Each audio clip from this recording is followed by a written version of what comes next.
presidenta de la Asociación de Alumnos y Amigos de la Universidad de la Experiencia, Carmen Martínez.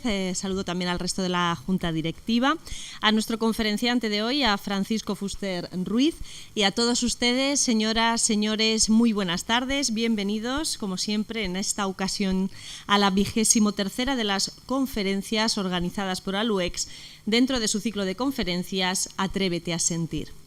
Bien, hoy seguimos hablando de los albacetenses en la diáspora y en este caso será nuestro conferenciante Francisco Fuster, un albacetense, tal vez también en la diáspora, el que nos contará además qué ocurrió con aquellos albacetenses en la diáspora, pero por la guerra.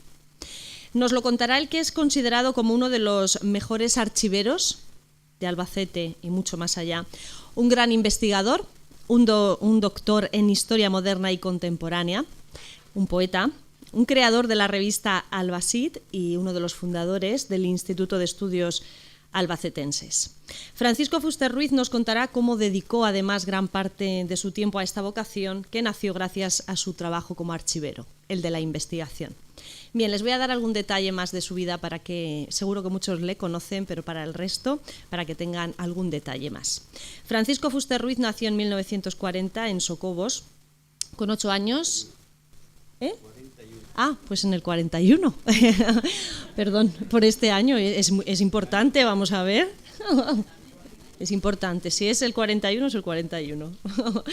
Bien, con 8 años Francisco Fuster se fue a vivir a Murcia, donde empezó a estudiar en los Maristas y después hizo Derecho por la Universidad de Murcia. Como les decía antes, es doctor en Historia Moderna y Contemporánea. Se presentó a la oposición como auxiliar del Servicio de Archivos, que en 1967 aprobó, y sacó plaza por oposición como archivero del Estado. En Albacete se encargó del archivo de la Audiencia Territorial, también del de Hacienda y del Archivo Histórico Provincial, cargo este que compaginó además con el de director del Archivo Municipal de Albacete. Tras aprobar la oposición de facultativo, Francisco Fuster se marchó a Viso del Marqués, en Ciudad Real, donde dirigió el Archivo General de la Marina. Ya en 1990 comienza su etapa como profesor de documentación y archivística en la Universidad de Murcia. Su interés por la investigación, en concreto por la historia de Albacete, de la Guerra Civil y de las brigadas internacionales, le llevó a crear, junto a otros investigadores como Aurelio Pretel o Luis Guillermo García Saúco, la revista Albacit, que vio la luz además un día muy importante para Albacete, el 7 de septiembre de 1975, y que fue el germen del Instituto de Estudios Albacetenses. En el seno de este centro de investigación nació el Centro de Documentación de las Brigadas Internacionales, que muchos conocemos como el CEDOBI, considerado como el mejor centro de documentación sobre el tema. Por ir finalizando, les diré que su bibliografía sobre la historia de Albacete es amplísima. Destacan libros como La guerra, las brigadas internacionales o aspectos históricos, artísticos, sociales y económicos de la provincia de Albacete. También destacan de sus colaboraciones en obras colectivas su aportación a la obra Albacete y el tema regional, en la que incluso se encargó, y este es un dato curioso, del diseño de una bandera regional. Bien, y antes de dejarles con nuestro conferenciante de hoy, tan solo les recuerdo que el próximo lunes, 14 de mayo, finaliza este ciclo de conferencias. La última de las conferencias, la de clausura, será la de Antonio Remiro Bretons. Ya saben que es doctor en Derecho y catedrático en Derecho Internacional y Público y Relaciones Internacionales, y nos hablará en este caso sobre territorio nacional y Constitución. Les pedimos que hoy nos acompañen y les pedimos que también en esa clausura de este maravilloso ciclo de conferencias, por supuesto, no nos dejen y nos vuelvan a acompañar. Ahora ya, sí, les dejo con Francisco Fuster Ruiz y su conferencia. Que la disfruten, seguro que lo hacemos todos. Gracias. Muchas gracias a esta señorita tan guapa que le he preguntado si era señora o señorita y me ha dicho que no, que era señorita. Digo, lo siento, pero yo estoy ya comprometido. Y también darle las gracias por lo que ha dicho sobre mí, que se ha escrito en el programita que viene por ahí. Y hay una cosa que quiero dejar patente sobre mi marcha de Albacete. Yo quise ser, una vez que saqué la oposición del cuerpo facultativo de archiveros, bibliotecarios y arqueólogos, que era la más alta de toda la profesión archivística, y como archivero, no como bibliotecario ni como arqueólogo o como director de museo, quise ser director del Archivo Histórico Provincial de Albacete. Pero no quisieron los que entonces dirigían los archivos españoles, o quizá la directora inspectore del archivo y de la biblioteca pública, que al mismo tiempo que la biblioteca pública dirigía también el archivo, porque yo era primero auxiliar y después ayudante del archivo, pero no director del archivo. Entonces, si me hubieran dejado ser director del archivo, yo me hubiera quedado en Albacete para siempre, seguramente, hasta mi jubilación, porque a mí me entusiasmaba Albacete. Eso quiero que quede patente, porque es de justicia decirlo. Y, en fin, muchas gracias por todo lo que ha dicho y que le agradezco un montón. Y voy a leer este texto que he estado reduciendo durante todo el día de hoy, porque durante el viaje en el autobús esta mañana me di cuenta de que duraba excesivamente. Entonces, desde que llegué, no he hecho otra cosa nada más que leerlo, y que ya lo tengo, que me lo sé casi de memoria y podría, sin tener que leerlo, pero lo voy a leer, porque yo creo que voy a ir más deprisa y mejor. Entonces, empezamos. Los albacetenses de la diáspora por la Guerra Civil de 1936-1939. Y como tal tenía que haber empezado, buenas tardes, señoras y señores, que se me ha olvidado antes de decirlo. El contenido de lo que van a escuchar ustedes es tan solo una parte de una publicación que pienso editar lo más pronto posible sobre los albacetenses de la diáspora por la Guerra Civil de 1936-1939.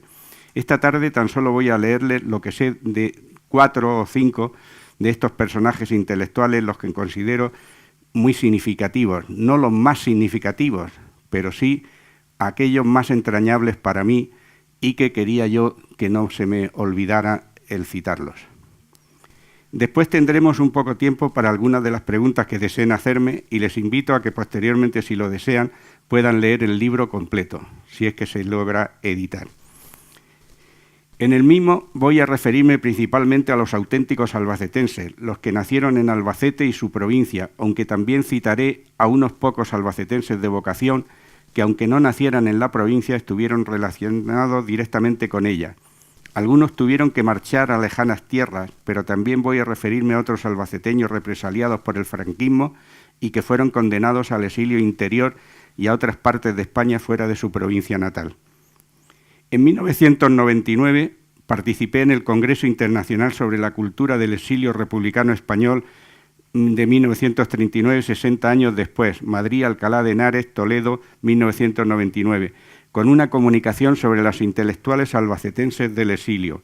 Como resultado de este congreso, se publicó en Madrid en ese mismo año un libro colectivo muy interesante, Castellanos sin Mancha, exiliados castellano-manchegos tras la Guerra Civil, coordinado por Juan Antonio Díaz. Colaboré con los capítulos sobre algunos escritores, artistas y periodistas albacetenses del exilio. Voy a citarles los nombres de todos los intelectuales que saldrán en la publicación que espero editar cuanto antes, explicando su lugar de nacimiento y el de su muerte, si es que he podido averiguar estos datos. Cuando no diga otra cosa es que nacieron en Albacete, o que murieron en Albacete. Intelectuales víctimas de la represión del franquismo que sufrieron el exilio interior dentro de la provincia de Albacete o en alguna otra parte de España. José Conde García, de Albacete. Almansa, murió en Almansa en 1970. Antonio Gallego Carretero, de Tarazona de la Mancha, murió en Albacete. José Hernández de la Asunción, de Almansa, murió en Chinchilla. Manuel Játiva Sánchez, ignoro su lugar de nacimiento, murió en Munera.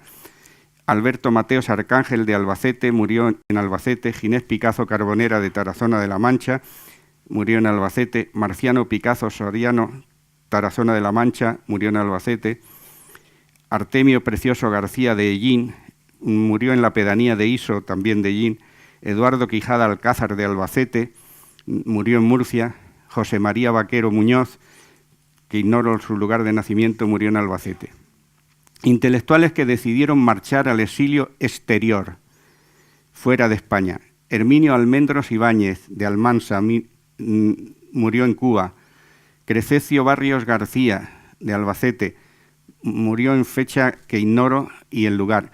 Antonio Cañamate Gómez, de Hellín, murió en Venezuela. Pedro Caciaro Parodi, de Cartagena, murió en Aranda del Duero, aunque fuera de Cartagena estuvo muy relacionado con Albacete, lo mismo que otros que citaré de otras provincias, pero que estuvieron muy relacionados con Albacete y por eso los pongo aquí. Ramón Castellano Villoldo, del Bonillo, México. Juan Ángel Gómez Alarcón, de Albacete, murió en Gerona. Eleazar Huerta Valcárcel, de Tobarra, murió en Santiago de Chile. Antonio Jaén Buendía, del Robledo, murió en Santiago de Chile. Esteban Martínez Hervás, de Albacete, murió en Fresnes, Francia, o Fresnes. Maximiliano Martínez Moreno, de Albacete, murió en los años 1980. Guillermina Medrano, de Albacete, murió en Valencia. Armando del Moral, de Albacete, en California. Enrique Navarro de Esparcia, de Albacete, murió en la ciudad. Tomás Navarro Tomás de la Roda murió en Northampton, Massachusetts, Estados Unidos. José Prat García, de Albacete, murió en Madrid. Daniel Prat Sánchez, de Albacete, murió en Bogotá. Artemio Precioso Ugarte, de Hellín, murió en Madrid. Otoniel Ramírez de Lucas, de Yeste, no sé si vive todavía. Antonio Rodríguez Romera, de Cartagena, murió en Santiago de Chile. Un intelectual que representa la superación de las dos Españas, como estos son los 3 capítulos de mi conferencia de hoy. Finalmente, hablaré de Macedonio Jiménez Maestre, de Yecla, que murió en Madrid y que precisamente está casi sacado del olvido gracias al empeño que me comunicó un día uno de los perdedores de la contienda, el albaceteño Ginés Picazo Carboneras, víctima de la represión de los vencedores. Empezamos por el primer capítulo. Intelectuales víctimas de la represión del franquismo que sufrieron el exilio exterior dentro de la provincia de Albacete o de España. Citaré tan solo a 2 de ellos, para no extenderme demasiado. José Conde García. José Conde García, que nació en Albacete en 1877, murió en Almansa en 1970. Maestro nacional, periodista y escritor. Fue un hombre clave de la vida intelectual de Almansa, donde ejerció la mayor parte de su labor docente ininterrumpidamente durante más de 23 años. Con todo el honor, su nombre figura como patronímico del Instituto de Bachillerato de Almansa desde 1976, a solicitud del claustro de profesores, algunos de ellos antiguos alumnos suyos en la escuela y todos lectores apasionados de su revista escolar Corazón. José Conde estudió en la Escuela de Magisterio de Albacete, aprobando la oposición en Valencia. En 1899 fue destinado como maestro a Viveros, donde se trasladó con su esposa Elisa Gallego, también maestra y albaceteña. Allí permanecieron 16 años. En 1916, después de una breve estancia en Jumilla, la familia se trasladó definitivamente a Almansa, donde el José Conde y Elisa Gallego tomaron posesión de sus plazas en el grupo escolar de las 4 esquinas. Al año siguiente de estar en este puesto docente, concibió una obra periodística singular muy relacionada con su labor en la escuela, la creación de un periódico quincenal infantil, Corazón, que apareció el 15 de octubre de 1917, publicado, según se decía en el mismo, en honor de la obra de Mundo D'Amicis y para seguir sus huellas. Era un periódico para niños, pero escrito por personas mayores, principalmente relacionadas con la docencia, y se concebía como un eficaz instrumento de trabajo en las aulas, como medio de aprendizaje para estímulo de los alumnos. Como decía el mismo Corazón hablando de sí mismo en una nota divulgativa, rompo la monotonía del libro en la escuela, pues el mismo libro, cansa, perdices a diario empachan. También pretendía el periódico infantil hacer escritores nuevos, aficionar a los niños a estas lides a las letras infantiles. Engendrado en las aulas de una escuela almanseña, sale a la luz con el título de Corazón, emblema de la inocencia. Era, pues, un adelantado de las técnicas didácticas freinetistas, divulgadas en España principalmente por otro maestro almanseño, Herminio Almendros, pero a partir de 1928. Puede decirse que este periódico infantil fue el más constante en cuanto a su salida de toda la prensa almanseña anterior a la Guerra Civil del 36, y no solo informaba de temas escolares, sino que daba noticias generales de la población, de la provincia, de España y del mundo. Sobre todo es fundamental como testimonio de la vida social de Almansa en este periodo. Entre los testimonios que pueden verse en él figura la visita realizada a Almansa en 1933 por la compañía de teatro La Barraca, dirigida por Federico García Lorca. Hemos podido encontrar algunas de las colaboraciones de prensa de José Conde en los periódicos albaceteños, principalmente en el Diario de Albacete y Defensor de Albacete y en otros. No voy a citar todas las colaboraciones en otros periódicos que tuvo de toda la provincia porque prácticamente estuvo muy en colaboración con casi todos ellos. Todos los artículos aparecidos en 20 periódicos y revistas de la prensa provincial de Albacete y de otras provincias, unos 28, los agrupó en un volumen titulado Crónicas viejas de un escritor joven que no llegó a ser editado. Una lástima que aún permanezca inédito. En los terribles avatares de la guerra civil y de la posguerra, un hombre tan íntegro en sus ideales como José Conde García, verdadero hombre de centro, es natural que sufriera serios encontronazos con las dos partes en conflicto. En el periódico local Nuevo Horizonte, editado por las Juventudes Socialistas, se criticó duramente a José Conde por haber defendido la enseñanza religiosa y haber hecho manifestación pública de su fe cristiana. No obstante esta crítica adversa, los maestros de Almansa lo eligieron durante la guerra como presidente del Consejo Local de Primera Enseñanza y presidente de la Escuela de Artes y Oficios. Inmediatamente después de la terminación de la guerra, los vencedores detuvieron a la familia completa de José Conde, junto a su mujer anciana de 67 años, medio imposibilitada y ciega de cataratas, y sus hijos José y Fernando.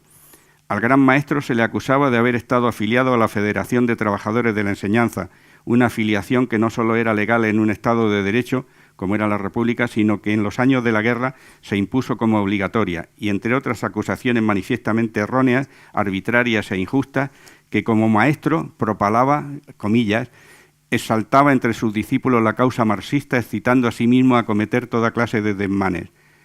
Como subrayan Díaz Noguera y Gómez Cortés, comillas, resulta irritante esta acusación cuando todos los testimonios orales recogidos y la documentación académica y periodística de que se dispone nos muestran la personalidad de un intelectual de gran calado cultural que cultivó la amistad de personalidades relevantes de la época, de muy variada y distinta filiación política. Resulta paradójico constatar que a una persona como don José, de ideas conservadoras, respetuoso con la autoridad y de profundas convicciones religiosas, fuera perseguido y encarcelado por un régimen al que se ha denominado nacional católico. La sentencia fue terriblemente injusta. Tras permanecer en prisión preventiva 4 meses en una celda del exconvento de las Agustinas de Almansa, el 11 de septiembre de 1939, se dictó otra sentencia condenando a José Conde García a la expulsión como funcionario y a la pena de 20 años por auxilio a la rebelión, con agravante trascendencia y peligrosidad. Su esposa Elisa Gallego, que ya hemos visto que estaba imposibilitada y ciega de catarata, fue también detenida y expulsada como funcionaria escolar, falleciendo en 1941. Durante su etapa en la cárcel se hizo poeta a su manera. Preparó un libro de poesías titulado Cautiverio, escrito en 1939 durante su estancia en la celda del exconvento habilitado como prisión. Son relatos y poemas con los que el autor desahogaba su impotencia ante la injusticia de su detención y prisión. En septiembre de 1939 le comunican que ha sido condenado a la expulsión como funcionario en el magisterio y a la pena de 20 años de prisión. Más que el gran número de años de terrible prisión que le esperan, lo que más le indigna es que esta sentencia terrible constituye un infame baldón que mancilla su limpia ejecutoria de maestro ejemplar y su honradez acrisolada de hombre bueno y sabio. Y se pregunta entonces qué opinan ante esta injusta sentencia sus vecinos y amigos, y sobre todo aquellos adultos y niños que habían recibido sus enseñanzas en la escuela. Decepcionado, amargado, comprende que nadie se presta a salir en su defensa. ¿Considera entonces que toda su vida humana y profesional ha sido inútil? No lo sabemos, pero sí que pide que venga cuanto antes para él la muerte compasiva. Hay un poema suyo en el que más crudo testimonio del trauma de su vida, el documento vital de un verdadero mártir de la injusticia política de los vencedores de la guerra. José Conde fue trasladado a otra prisión en Madrid, también ubicado en otro exconvento, y finalmente a la prisión central tabacalera de Santander, donde su acendrado catolicismo pronto llamó la atención de las autoridades. Allí, el 18 de abril de 1940, leyó públicamente ante el director, funcionarios, representantes del obispo, sacerdotes, monjas, mercedarias, más de 2000 reclusos, pues no salieron todos de las naves, un sentido poema en memoria de su madre, del que conocemos la impresión que el capellán transmitió a la familia de José Conde en una carta. Veamos lo que escribió este sacerdote. Comillas. La poesía leída por don José Conde García causó escalofríos en el alma, convulsiones en el corazón, lágrimas en los ojos. Había que hallarse en aquel lugar y tener presente el escenario, el ambiente, las vibraciones de aquellas almas atormentadas. Este tema me llevaría muy lejos. Será mejor centrarnos al bueno de don José. Este recluso es un caso excepcional, sigue diciendo el sacerdote. El solo verle parte el alma de pena. Su conducta intachable, ejemplar, admirable, un caso digno de estudio. El solo verle conmueve y enternece. Yo como capellán le admiro y me conmuevo. Mucho podría decir sobre el particular. Por exigencias imperiosas me veo precisado a enmudecer. Sepa la familia que está bien y se conduce como un caso digno de imitarse. Son expresiones de la época que conmueven, porque la verdad es que era terrible que una persona de este estilo estuviera sufriendo así. La pena de 20 años que se le impuso en 1939 quedó finalmente reducida a la de 6 años y un día, lo que le permitió obtener finalmente la libertad condicional el 17 de julio del 41, regresando a Almansa sin llegar a tiempo para asistir a su esposa en sus últimos momentos. Tras un largo procedimiento administrativo, obtuvo la jubilación en marzo del 42, tras haber cumplido la edad de 65 años y más de 40 años de servicios. Todos estos terribles acontecimientos y las graves injusticias que sobrevinieron a su familia no lograron cambiar su personalidad intachable. Siguió viviendo en Almansa una vida lánguida y triste de funcionario represaliado, ignorado por algunos, pero admirado y querido por muchos, sus antiguos discípulos que le animaron a seguir en su vieja empresa de antaño, una vez que las autoridades franquistas lo consideraban ya socialmente rehabilitado. Así, el 5 de julio de 1962, con permiso del gobernador civil de la provincia, y con una subvención del Ayuntamiento de Almansa, reapareció ahora con periodicidad mensual y con el número 140, su empeño más querido, la revista estudiantil Corazón, que siguió publicándose hasta noviembre de 1965. Por todo esto, junto a sus múltiples colaboraciones en otras publicaciones periódicas, debemos considerar a José Conde García como un verdadero periodista especializado en pedagogía infantil y juvenil. A partir de 1962, al resucitar Corazón, una verdadera institución en la historia almanseña, la actitud oficial y popular en Albacete y en Almansa cambió radicalmente en cuanto al reconocimiento de José Conde. En 1962 se le tributó un homenaje popular en el Bar Valencia de Almansa y en 1965 la directiva de la Sociedad Unión Musical decidió excluirle de la cuota con que viene contribuyendo a la misma en calidad de socio de número y nombrarle socio de honor a partir del 1 de año. Pero la soledad familiar y los achaques de la edad pesaban ya demasiado en su vida para que todo esto compensara suficientemente tantas amarguras del pasado. Murió en Almansa el 1 de octubre de 1970, cuando tenía 93 años de edad. No debemos olvidar su labor como escritor, recibiendo algunos premios literarios como narrador y poeta. Aquí citaba algunos, pero no voy a leerlos porque ya lo leerán si acaso quieren ustedes cuando se edite el libro, que además tendrá capítulos dedicados a sus poemas en los que se hará exposición de estos poemas porque son muy interesantes algunos de ellos. Otro de los escritores del exilio interior fue Alberto Mateos Arcángel.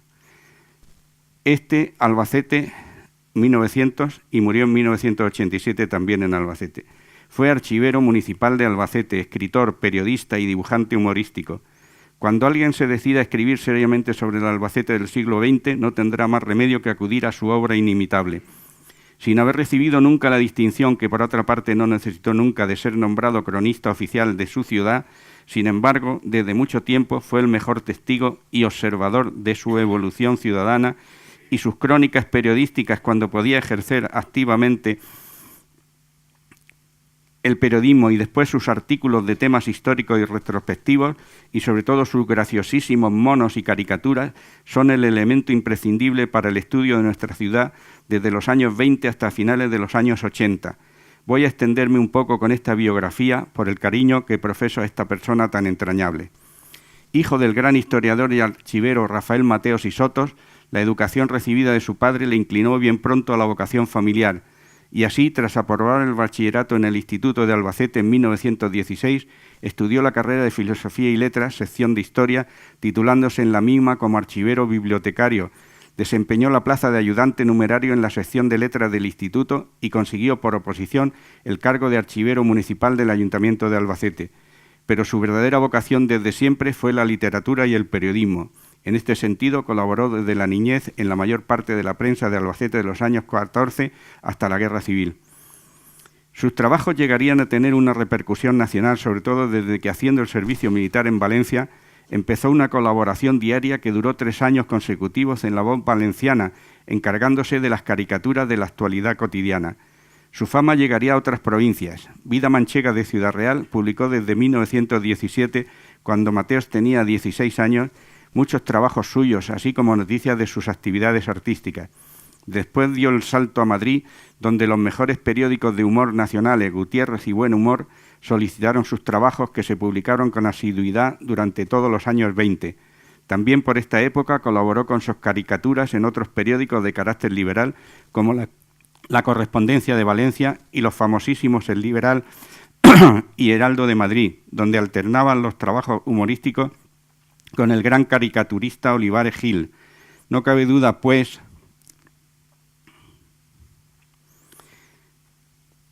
que en los años 20 Alberto Mateos estaba en la cima del periodismo gráfico nacional y que, de no haberse encerrado en Albacete, en el amor imperioso y absorbente hacia la tierra natal, hubiera escalado los más altos destinos en el arte, la literatura y la cultura del país.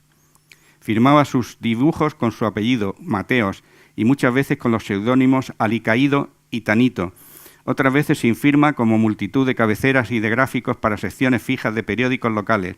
Pero a pesar de ello, su personalidad y su fino humor eran inconfundibles, y todo el mundo, sobre todo en Albacete, sabía identificar perfectamente la verdadera paternidad de aquellos dibujos y detalles humorísticos de la actualidad que aparecían cada día en los mejores periódicos y revistas nacionales y albaceteños. Su arte como caricaturista fue reconocida en aquellos años iniciales, en plena juventud. Quizás la primera referencia a su obra sea la reseña del 21 de enero de 1917, aparecida en la gran revista ilustrada de Ciudad Real, Vida Manchega, firmada por un misterioso Mirto, corresponsal en Albacete, quien otorgaba los más grandes piropos a un artista que solo tenía entonces 16 años. Le llamaba gran caricaturista albacetense, que hacía un dibujo con igual facilidad y perfección de uno de los consagrados, añadiendo: este joven no ha tenido ningún maestro que le oriente en la ruta emprendida, por lo que sus dibujos son en todo originales. En sus caricaturas se aprecia una sutil ironía que a veces provoca en quien los mira una sonrisa de satisfacción. No son mordaces ni agresivas, antes al contrario, reflejan en su autor una serenidad de ánimo y una sagaz observación que no le permiten olvidar el más imperceptible detalle, haciéndose un bondadoso humorista de todos los gustos, que todos los gustos llena. Y en la revista albacetense El Duende, 1926, se leía: amigo que triunfa. A diario vemos en el colega madrileño El Liberal caricaturas de nuestro buen amigo y paisano Alberto Mateos. Ello demuestra que la gran prensa ha sabido reconocer los grandes méritos artísticos de nuestro excelente amigo, otorgándole un puesto de redactor que significa una distinción halagadora, iniciación de las muchas que ha de lograr si persevera cultivando la caricatura con el primor que ahora lo hace. Con tal motivo damos a nuestro admirado paisano los parabienes más efusivos. La guerra civil fue el gran trauma de su vida. La España vencedora no supo perdonarle la sátira combativa que encerraron sus dibujos durante la contienda, cuando unas veces se luchaba en el frente con el fusil y otras en la retaguardia con la pluma. Y Alberto Mateos fue primeramente condenado a muerte y más tarde perseguido y separado de todos sus cargos públicos y profesionales. Vivió una de las experiencias más singulares y terribles de la posguerra, la de los topos. 9 años encerrado en la cámara de su casa, mientras sabía que su sentencia era la de pena de muerte, y saliendo de su encierro, cuando rectificaron la sentencia y solo le imponían el apartamiento de su profesión como archivero municipal y como periodista.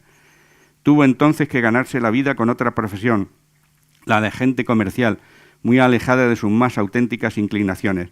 Su alejamiento de los archivos fue fatal para la historiografía albacetense, ya que en él había madera de buen historiador y podría, como su padre, haber desvelado secretos muy importantes y aún ocultos del pasado de nuestra ciudad.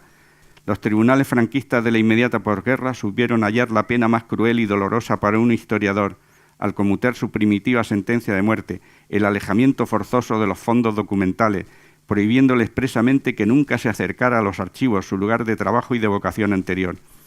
Más tarde, su amigo el impresor Antonio González Alcázar consiguió que le permitieran colaborar en sus revistas feriales, Revista de Albacete y de su Feria y Feria.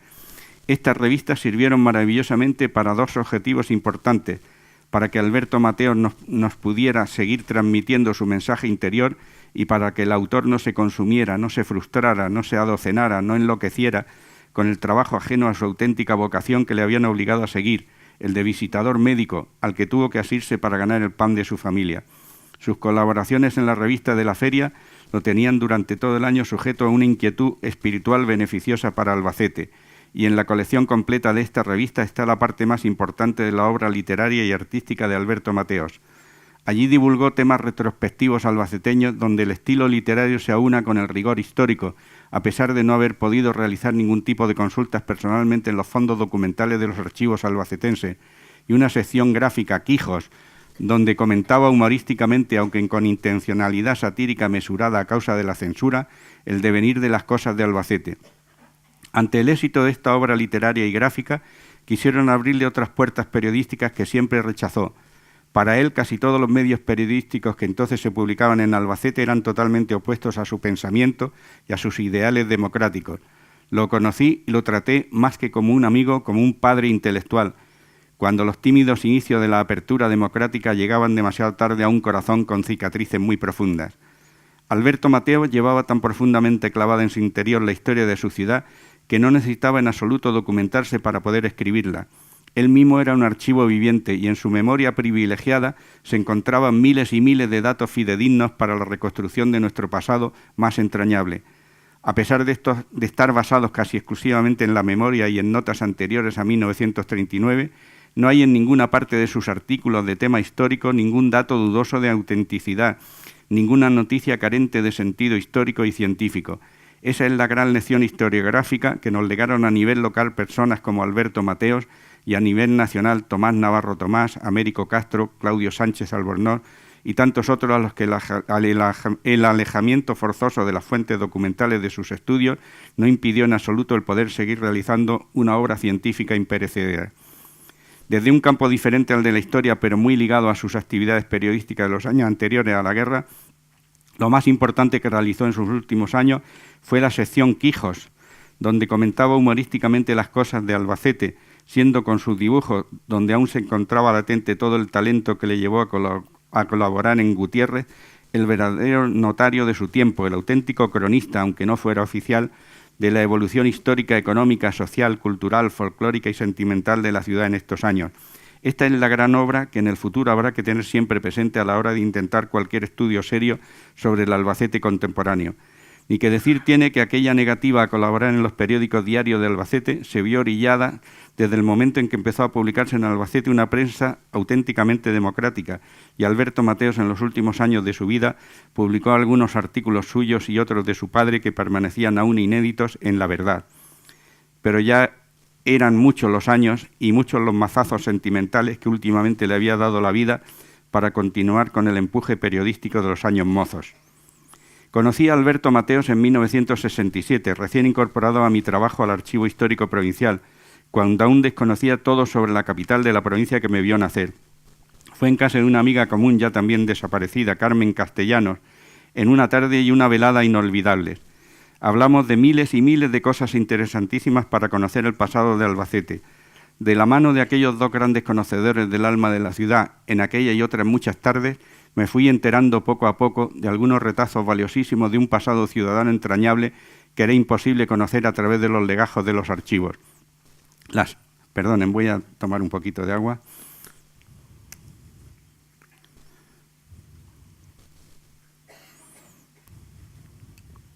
Las anécdotas chispeantes y graciosísimas humanizadas por el ingenio y el recuerdo amoroso, se mezclaban con los datos más interesantes para la reconstrucción científica de la historia ciudadana. Me quedé fascinado ante el mundo que me abrían aquellos amigos y estoy completamente seguro que desde entonces mi vocación hacia la historia local se había confirmado plenamente.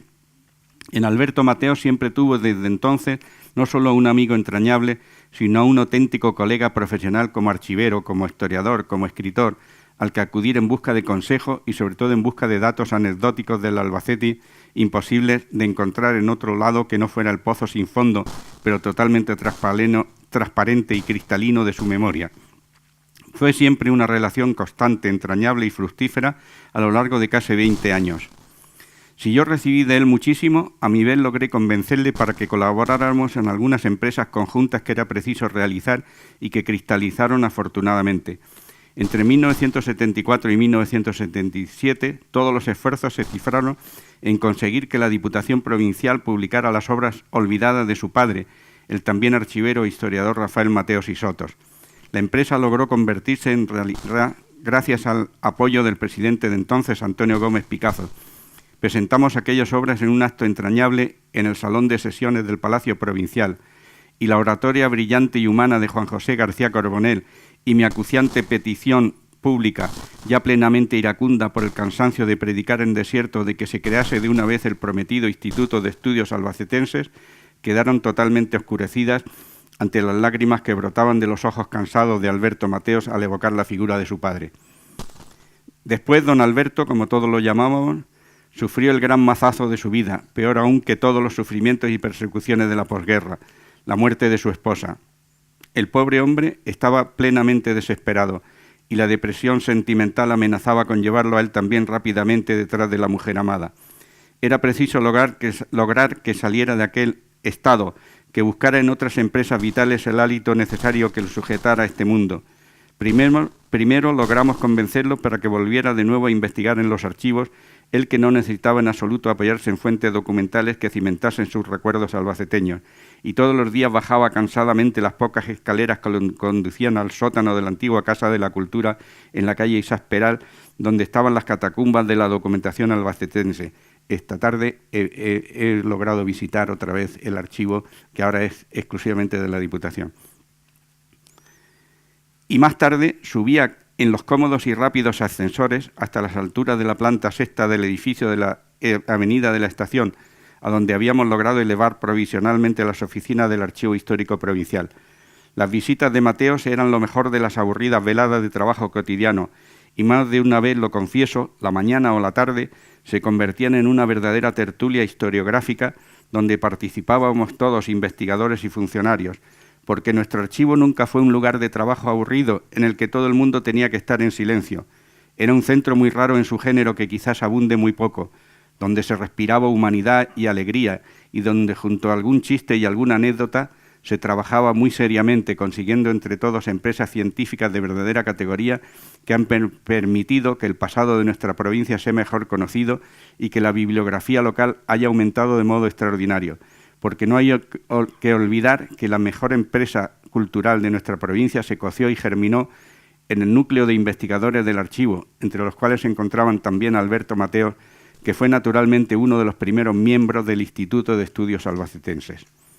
Volvamos a las visitas al archivo de Mateos, que entonces vivía, a pesar de sus achaques, una ancianidad plenamente creativa. Sobre todo las veladas tenían como objeto la preparación de su libro más importante, que constituyó un verdadero boom editorial, del Albacete Antiguo, Imágenes y Recuerdos. Albacete, Instituto de Estudios Albacetenses en 1983. Selección y clasificación de fotografías, maquetación, corrección de los originales del magnífico texto literario y al mismo tiempo las gestiones para que la Diputación Provincial publicara su otro gran libro, Evocaciones y Recuerdos albaceteños. Albacete, Diputación Provincial, 1983. En el prólogo que hice a este libro, aparte de develar algunos datos sobre su biografía, decía: una deuda ineludible de amistad me hace escribir unas líneas como prólogo a este gran libro de historia de Albacete, un caso raro en la bibliografía, el discípulo presentando un libro del maestro. La singularidad de esta situación se debe tan solo al deseo expreso del autor, que ha insistido hasta el convencimiento, no a la osadía del prologuista. Igual que lo fuera su padre en el primer tercio del siglo en nuestra época, ha sido Alberto Mateos, con sus artículos retrospectivos, el maestro indiscutible para muchos de los que hemos dedicado nuestra vida a desvelar y divulgar en la prensa, en los libros, en las conferencias, el pasado remoto de nuestra ciudad y nuestra provincia. Confieso que si yo me decidí un día a escribir sobre estos temas fue a su imagen y semejanza, después de leer los artículos que ahora se incluyen en este libro en las colecciones de la revista Feria. La prosa inimitable de Alberto Mateos, la amenidad de los relatos, los temas apasionantes que iba descubriendo año tras año, la magia fascinante de las ilustraciones gráficas que salpican todos los artículos, el gracejo y el humor característico del autor, la intencionalidad claramente periodística, el gran amor a Albacete sin chauvinismo, sin provincianismos patrioteros que se respira en todos ellos, constituía el mejor medio para adentrarse en el conocimiento de Albacete, sobre todo para un recién llegado a la ciudad como era yo. Y era un imperioso acicate para la imitación.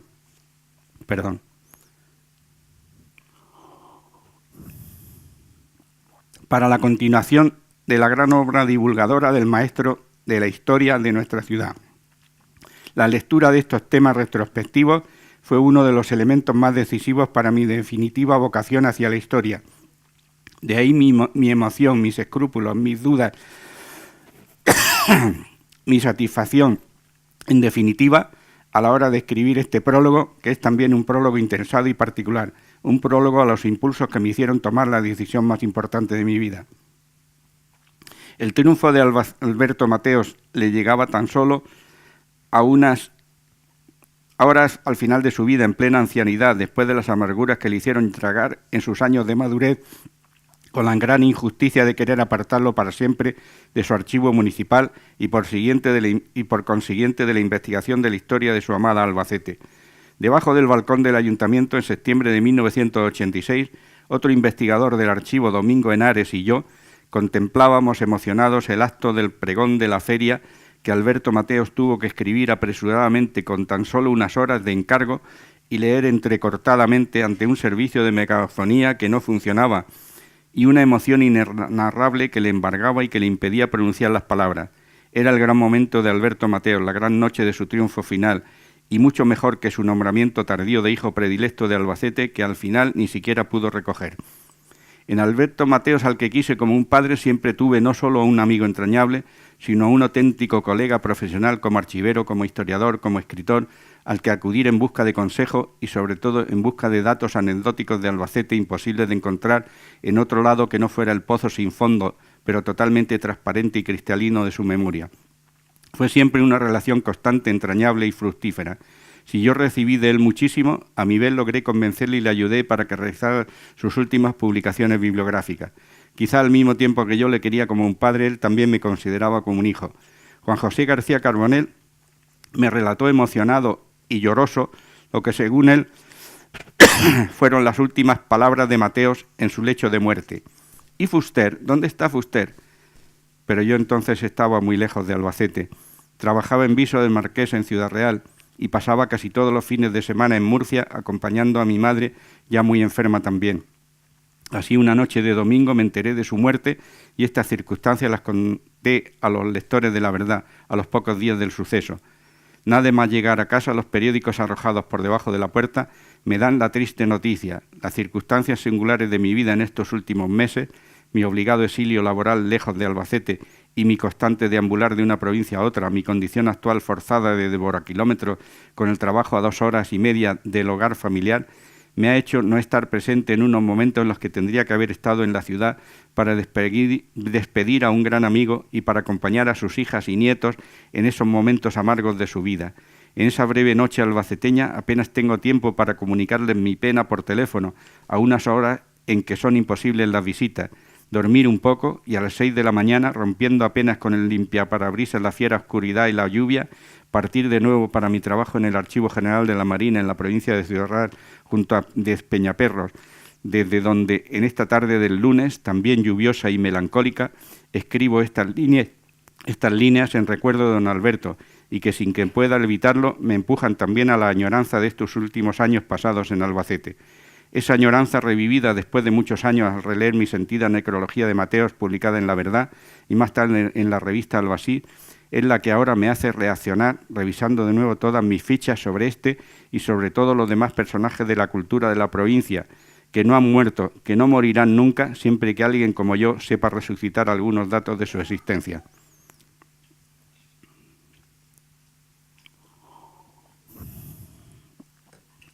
Intelectuales que decidieron marchar al exilio exterior. Son las 7:15, ¿no? Y 10. ¿7:30? 7:10. Veamos. Intelectuales que decidieron marchar al exilio exterior fuera de España. Vale. Veamos aquí también la obra de otros dos albaceteños del exilio exterior. Algunos no volvieron nunca y otros tan solo pudieron acercarse de nuevo a su patria chica a la muerte de Franco, aunque otros no tuvieron tiempo para poder hacerlo muriendo antes de conseguirlo. Entre ellos hay una mujer, Guillermina Medrano. La tenía para hablar sobre ella, pero he decidido dejarla fuera, porque aunque nació en Albacete, siempre se consideró valenciana de adopción. Y voy a hablar de José Prat García, Albacete 1905, Madrid 1994. Después de realizar los primeros estudios en su ciudad natal, terminó el bachillerato en Cádiz, en la Universidad de Granada, las carreras de Derecho y de Filosofía y Letras. En la Facultad de Derecho fue alumno de Fernando de los Ríos, obteniendo en 1925 el premio extraordinario de esta licenciatura a los 19 años. Empezó inmediatamente a preparar las oposiciones del Cuerpo Jurídico Militar, en el que ingresó a los 21 años en 1926. Entre 1926 y 1927 consiguió los grados de doctor en Derecho y doctor en Filosofía y Letras. En 1930, a los 25 años, fue nombrado presidente del Ateneo de Burgos.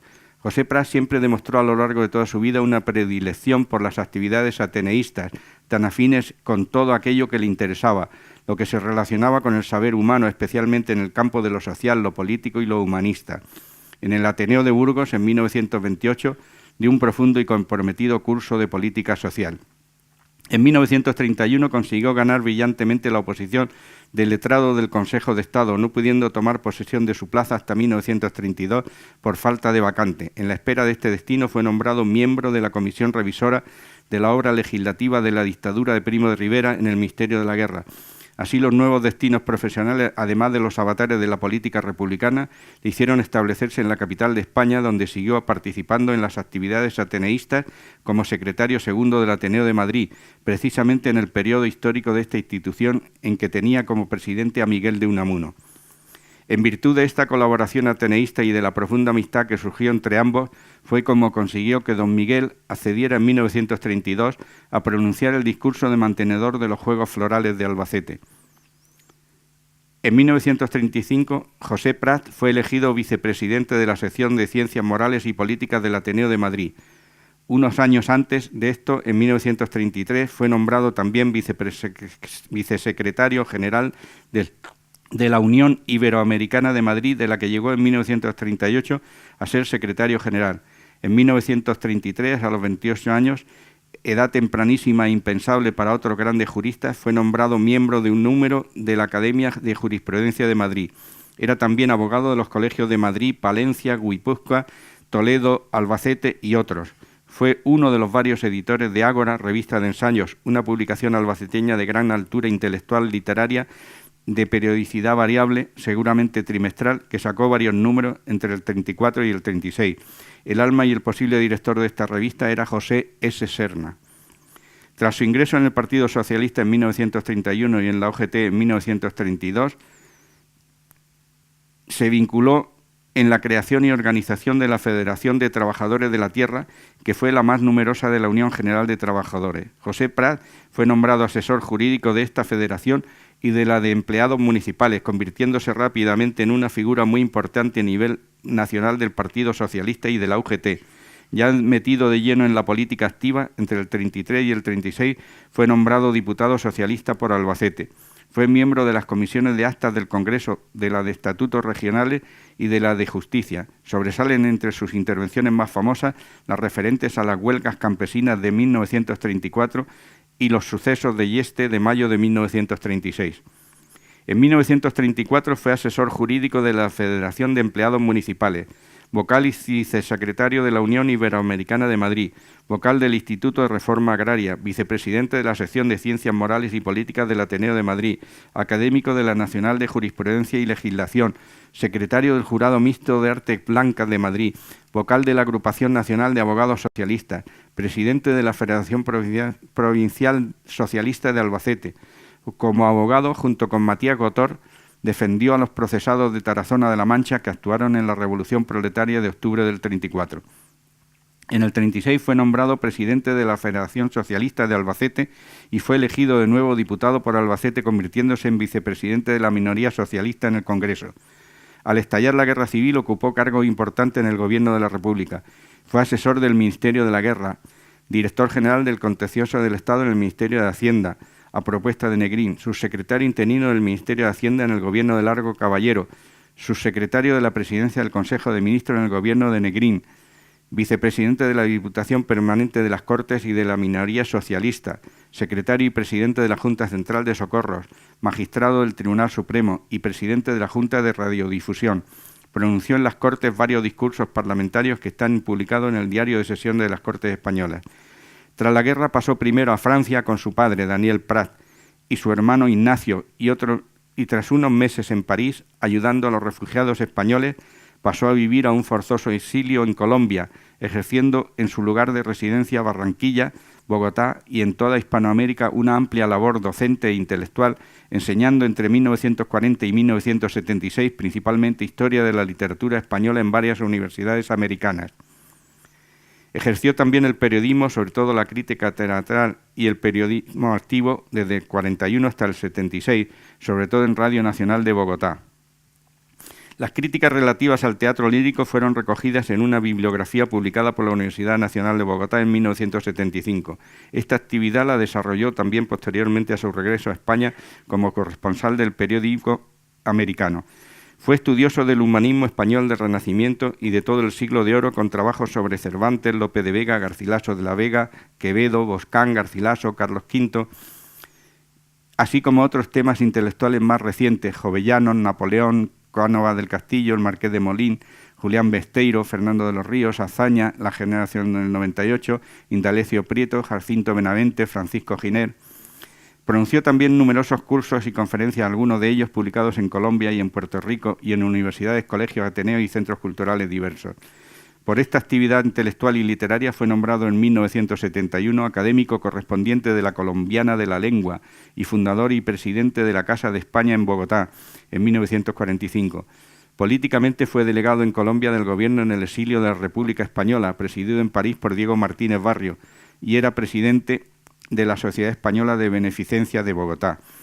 Regresó a la patria en 1976, obteniendo el reingreso en el Consejo de Estado con jubilación inmediata, siendo nombrado presidente del PSOE histórico, que en 1977, gracias a su influencia, se integró en el PSOE renovado. También fue presidente de la Federación Socialista de Madrid, presidente honorífico de la Federación Socialista de la Comunidad Autónoma de Madrid, presidente de la Fundación Largo Caballero, presidente honorífico de la Federación Socialista de Albacete, senador por Madrid desde el 79 hasta su muerte en 1994 y presidente del Grupo Socialista del Senado, presidente del Ateneo de Madrid y presidente de la Asamblea de Parlamentarios de Madrid.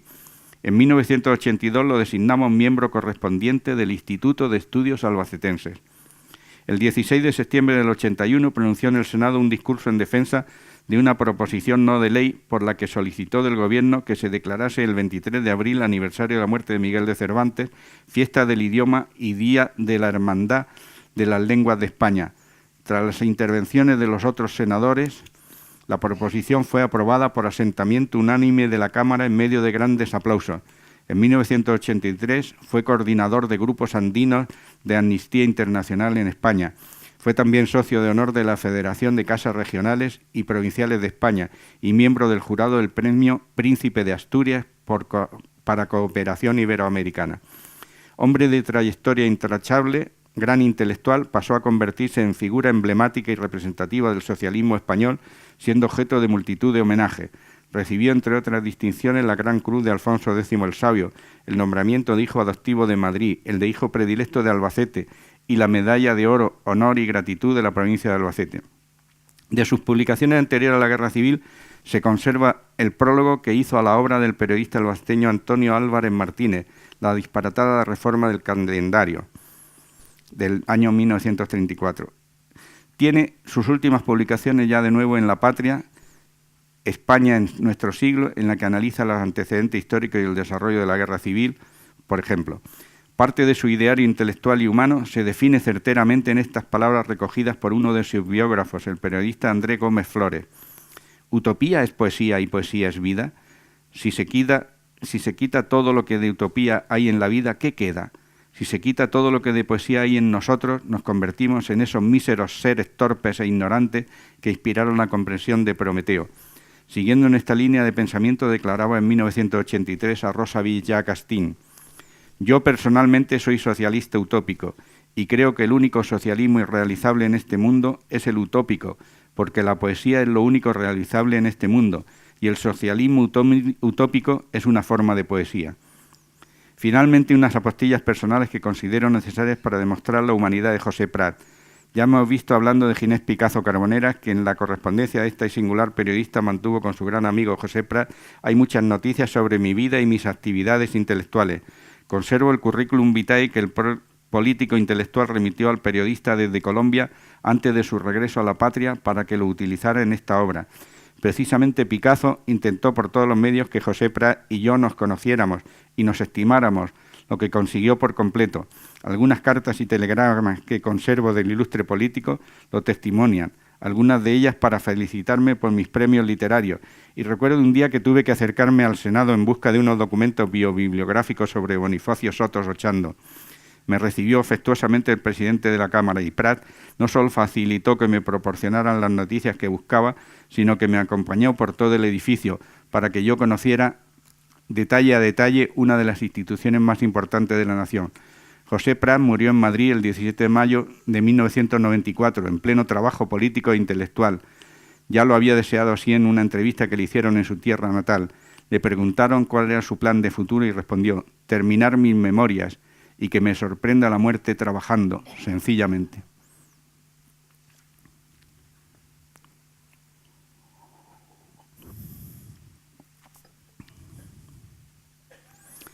Otoniel Ramírez de Lucas, Yeste, 1909. Nació en Yeste en 1909. Médico cirujano y forense.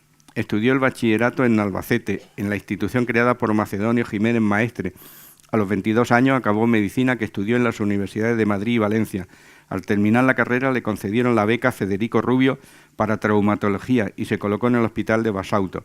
En 1934 fue socio fundador del partido Unión Republicana, en el que ocupó cargos provinciales muy representativos. Secretario general y más tarde presidente provincial. El 10 de julio del 36 ganó las oposiciones a médico forense. Como debut de su nueva carrera tuvo que trabajar en el montón ingente de las víctimas de asaltantes y asaltados del cuartel de La Montaña. El día 26 de julio volvió a Albacete sin saber la suerte que había corrido su familia. Su padre se salvó de milagro en el asalto a su casa por haberse refugiado en otro sitio. Estuvo como médico en el frente del Jarama en la 18 Brigada Mixta.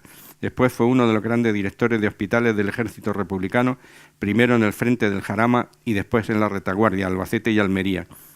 Otoniel Ramírez de Lucas fue también escritor y colaborador de periódicos. Hace mucho tiempo, en 1971, cuando yo iniciaba mis estudios sobre Albacete, la Guerra Civil y las Brigadas Internacionales, tuve la suerte de encontrarme con uno de esos artículos que publicó que estaba muy relacionado con mi tema principal, las Brigadas Internacionales. Casi todos los investigadores de la historia de ellas suelen hacer una alusión al nombre bíblico de Babel cuando se refieren al Albacete del 36, tanto que ya se ha convertido en un tópico archirrepetido, pero no deja de tener auténtica validez. Muchos autores han hablado en sus libros de la Babel de la Mancha, de Albacete, el Fortín de Babel, de las legiones de Babel. Las citas de Albacete como ciudad de Babel en multitud de libros y artículos sobre la guerra española son infinitas. El tópico era inevitable, ya que se prestaba a las mil maravillas para designar a la pequeña ciudad manchega en aquellos tiempos. La persona que inventó este tópico fue el doctor Otoniel Ramírez de Lucas, quien publicó un artículo titulado Babel en la Mancha en una revista militar de la 15 División, La Voz de la Sanidad, en 1937, y que luego fue copiado también en el diario Defensor de Albacete. Este artículo, según una nota, pertenecía a un libro inédito de estampas de nuestra guerra que el autor no sabe si podrá o querrá publicar algún día, decía él. El doctor albacetense se mostraba admirado del cambio que había experimentado la ciudad. Sin duda, para él, las brigadas internacionales constituyeron un suceso importantísimo en la historia de Albacete y un verdadero y definitivo acicate para que despertara de su siesta inmemorial y se incorporara al carro del progreso del mundo. Leamos algunos de los párrafos de aquel artículo tan interesante. Marte tocó con su mágica y macabra varita a la ciudad, y la ciudad cambió como por encanto. La ciudad es otra. Ayer callada, añejamente apacible, enclavada en la ruta polvorienta y solitaria del Quijote, de vida grisácea y monótona, es ahora una Babel manchega. El ritmo y el tono de la población son absolutamente nuevos, de contraste rudo con su pasada existencia provinciana de días de paz. Pululan por sus calles hombres de todas las razas, de todos los pueblos, rubios exóticos del norte, teutones de cabeza cuadrada y zapatones enormes, franceses de acordeón eufóricos, bullangueros y sacerdotisos de Baco, italianos de parlar pegajoso y melancólico, yanquis fuertes e ingenuos, rostros morenos y perfiles eslavos de ojos oblicuos y sonrisa dulce y cordial. Son los pobres del mundo, son intelectuales y artistas perseguidos o expatriados, son obreros en paro o jóvenes idealistas que vienen arrastrados por un impulso generoso y romántico. Todo este disperso material humano invade la ciudad manchega y allí se aglutinan, se engendran y equipan las gloriosas brigadas internacionales. Antes de salir para los frentes de lucha, se instruyen en la llanura y deambulan por las calles en correctas formaciones, llenándolas de canciones exóticas, de cordialidad estridente y ruidosa, de himnos proletarios de países distintos. La ciudad manchega, enclavada en la senda polvorienta del andante caballero, ayer monótono, apacible y gris, tiene hoy la poligromía, el poliglotismo y el encanto nómada de cualquier puerto asiático. Creo que sabemos bien que escribía perfectamente. Otoniel Ramírez de Lucas fue un colaborador asiduo en la revista La Voz de la Sanidad, donde había publicado el artículo anterior. Estos artículos han sido estudiados recientemente por Cándido Polo en su estudio La confusión de Babel, una controversia psiquiátrica sobre las brigadas internacionales en la salida de las Brigadas Internacionales Cuenca, Centro de Estudio y Documentación de las Brigadas Internacionales, ediciones de la Universidad de Castilla-La Mancha, 2006. Al final de la contienda, Otoniel Ramírez de Lucas se autoexilió a Orán, sirviendo durante la Guerra Mundial en el Transsahariano, donde dirigió un hospital indígena. En 1941 fue uno de los pasajeros del avión de Casablanca inmortalizado por el cine. Por este medio pudo llegar a México el 17 de noviembre del 41. Desde el primer momento, al reconocerse sus títulos españoles de medicina, entró en una policlínica como internista, pero al poco se estableció por su cuenta en una clínica propia. Cerca de Tampico trabajó en el hospital de una estancia azucarera. Posteriormente, en México, consolidó su clínica privada, que se hizo muy famosa. Con ella logró una gran fortuna personal que le permitió en la transición la vuelta a España y comprar en Coveta Fumá, Alicante, el chalet palacete de Sucarno, donde vivió un merecido y dorado retiro. Cuando Tita Martínez le preguntó: ¿cómo miras hacia atrás? ¿Con ira? ¿Con consecuencia? ¿Con amor? Respondió: con amor, desde luego, también con melancolía. Mi generación no mereció ser sacrificada, pero está aceptado lo que nos tocó vivir. Aunque juzgo sin encono que tan triste como la derrota es no ser generoso en la victoria. Hacia 1979 decía tener escrito un libro de memorias de 450 folios en 3 tomos, titulado La guadaña y la flauta. No sé si llegó a publicarlo. Y llegamos al último de los capítulos, la superación de las dos Españas. Como ya hemos dicho, la superación de la lucha fratricida entre los hombres de las dos Españas, en este caso la de los dos Albacetes, que afectó también, por supuesto, a los intelectuales de ambas tendencias ideológicas, está representada por una figura ejemplar, un hombre bueno, murciano de Yecla, que tuvo honrosa cabida humana, intelectual y social en los dos bandos, Macedonio Jiménez Maestre, y que precisamente está casi sacado del olvido gracias al empeño que me comunicó uno de los perdedores de la contienda, el albaceteño Ginés Picazo Carbonera, víctima de la represión de los vencedores. Macedonio Jiménez Maestre, Yecla 1888, Madrid 1980, pedagogo, filántropo y periodista. Ganó en 1913 las oposiciones a contabilidad del Estado y en 1914 fue destinado a la Delegación de Hacienda de Pontevedra, permutando su puesto por otro de Albacete en enero del 15. Aquí simultaneó su trabajo de funcionario con su fuerte vocación por la enseñanza y empezó inmediatamente a dar clases a domicilio. Pero poco más tarde creó una sociedad de padres de familia y su sueño más dorado, la Academia Macedonio, centro de estudios que muy pronto se hizo famoso en Albacete, donde se impartían preferentemente las enseñanzas de bachillerato y de magisterio.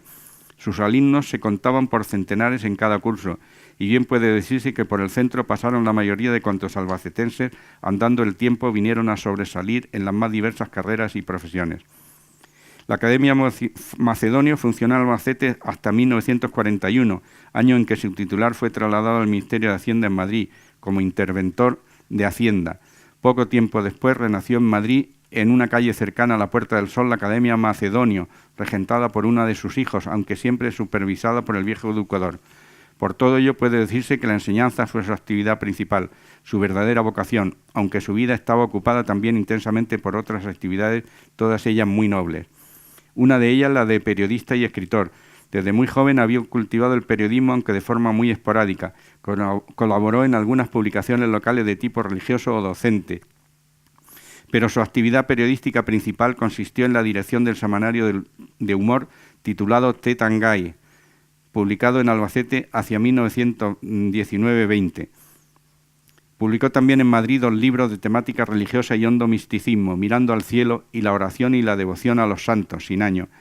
Estas obras podrían indicarnos suficientemente sus creencias religiosas arraigadísimas, si no estuvieran ya suficientemente demostradas por su propia vida personal. Macedonio Jiménez Maestre, caballero del Santo Sepulcro, perteneció siempre a cofradías o entidades católicas, pero es más, su catolicismo lo demostró en incontables e inagotables obras de verdadera caridad, para cuya realización, cuando sus propios recursos no eran suficientes, nunca tuvo inconveniente en acudir a los demás pidiendo para los necesitados. En Albacete, me cuentan, era muy corriente oír la siguiente frase: si hay algún santo en la tierra, ese es don Macedonio. Entre otras fundaciones benéficas creadas por él, se cuentan las secciones juveniles de la Cruz Roja denominadas Virgen de los Llanos y Albacete. Ginés Picazo Carboneras, a quien debo la mayor parte de las informaciones sobre su admirado profesor, escribió lo siguiente hacia 1976, sin duda recordando también lo que había hecho por él mismo. Hombre de inacabable bondad, cristiano auténtico, ha sabido siempre hermanarse con el sufrimiento y el dolor ajenos. Un día habrá mucho que escribir de su actuación en 3 trágicos periodos de nuestra historia contemporánea, 1934, 36 y 39. En la memoria de miles están sus intercesiones ante consejos de guerra y tribunales de todas clases, así como sus gestiones y presentaciones espontáneas en juzgados militares o de los otros, en favor siempre de acusados de unas y otras ideologías, sin importarles las que fuesen. Y no menos inolvidables son sus numerosas peticiones de indulto a las más altas esferas, y tanto en el último periodo citado como en los anteriores. Todo esto, como en sus obras de caridad, se mostró siempre infatigable en todo esto, sin importarle los riesgos que corría y en ocasiones jugándose su propia libertad y aún su propia vida. De esto podrían recogerse aún muchos testimonios de represaliados en esos 3 sangrantes periodos, hasta el punto de que bien podría considerársele campeón de lo que hoy llamamos y anhelamos reconciliación nacional. Esto es lo que siempre propugnó y deseó don Macedonio Jiménez Maestre, la reconciliación entre todos los españoles y muy especialmente entre todos los albacetenses. Esto ha sido y sigue siéndolo en su ancianidad, decía yo, escribía antes de que muriera, más relevante. Hace años, su obra más relevante. Hace años se le dio su nombre a una calle de esta capital. Merece más. De hacerle justicia a lo que Albacete debería levantarle es un monumento, y esperemos que un día lo tenga. Y nada más, señoras y señores. Espero no haberles cansado demasiado.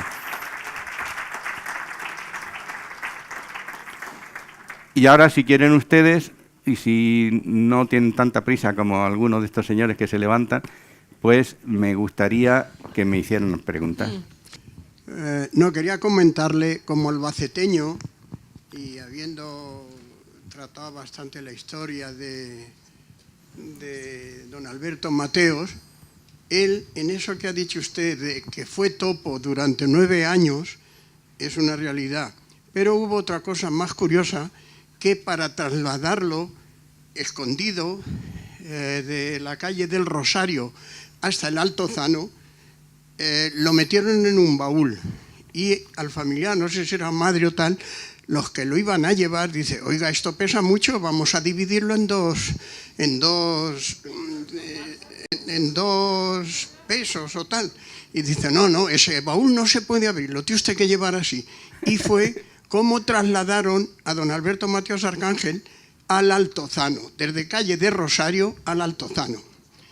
Luego en el libro que ha referido, lo del Albacete entre imágenes, tuve la satisfacción de en La Pajarita, donde vivió con su hija Rafaela Mateos, sus últimos momentos, ir allí, para mi padre un libro y para mí otro, firmármelo.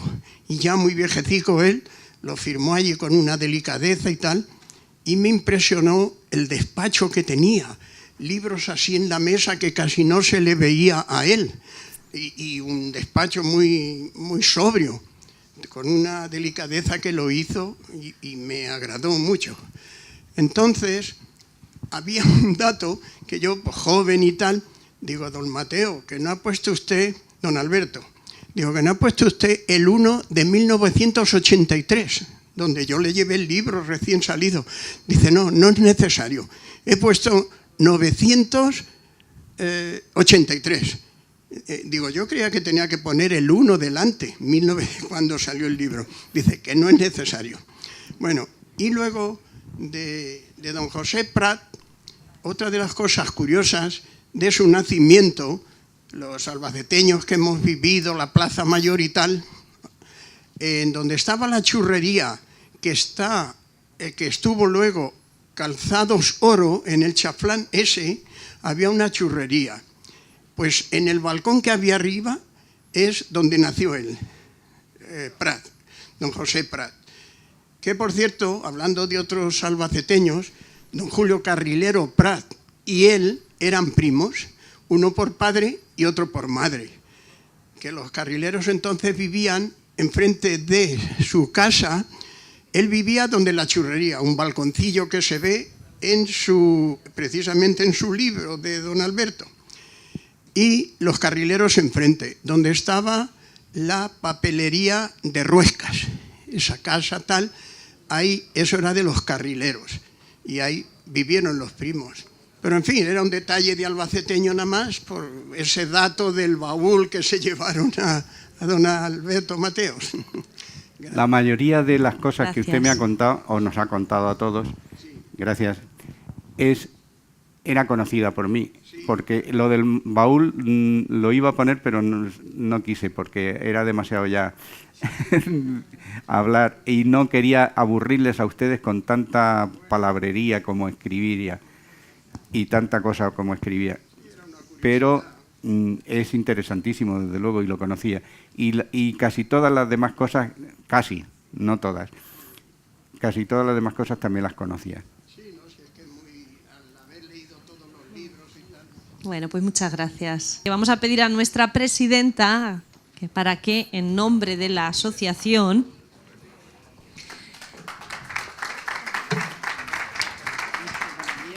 le quiere hacer entrega de este pequeño detalle. Un recuerdo. Un recuerdo. 15 aniversario de Alud. Así que por lo menos eso te queda. Muchas gracias. Bueno, yo creo que ha sido una conferencia interesante y en la que además también Gracias ha a servido ti. para recordar a José Prat, a Guillermina Medrano, a Otoniel Ramírez de Lucas, a Macedonio Jiménez Maestre, a José Conde, a Alberto Mateos y a otros tantos nombres que nuestro conferenciante ha nombrado hoy. Pues también que sirva de recuerdo y de homenaje para todos ellos. Y bueno, ya saben que la próxima semana terminamos este ciclo de conferencias y lo haremos con la conferencia de clausura de Antonio Remiro Bretons, quien hablará sobre territorio nacional y Constitución. Así que les esperamos el próximo lunes para despedir este ciclo de conferencias por todo lo alto. Muchas gracias y que descansen.